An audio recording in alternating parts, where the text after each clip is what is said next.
સુરત શહેરમાં ખાડીપુરની સ્થિતિના કારણે પર્વત ગામ સ્થિત માધવબાગ સોસાયટીમાં ભારે નુકસાન થયું। પૂરના પાણીમાં અનેક કરિયાણાની દુકાનોમાં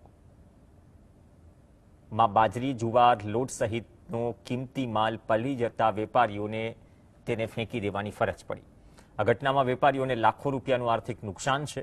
અસરગ્રસ્ત વેપારીઓએ સરકાર પાસે તાત્કાલિક 5 લાખ રૂપિયાની આર્થિક સહાયની માંગ કરી।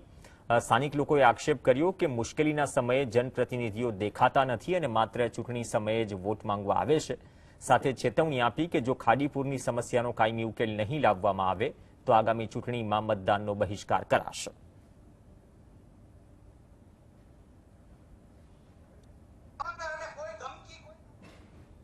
અને અમારી દુકાનમાં એટલું નુકસાન થયું છે ને કે હજુ સુધી અમે દુકાનની સફાઈ બી નથી કરી શક્યા। 2 દિવસથી મજૂર રાખે છે। હવે દિનેશભાઈને કહેજો કે માધવબાગમાં આવે કે તમને અમે વોટિંગ આપીએ। વોટ લેવા માટે તો સૌથી પહેલા આવે છે, હાથ જોડે છે અને કહે છે અમને આપો, વોટ આપો। અરે એકવાર તમે અમારી પરિસ્થિતિ તો જોઈને જાઓ કે અમે કેવી રીતે રહીએ છીએ।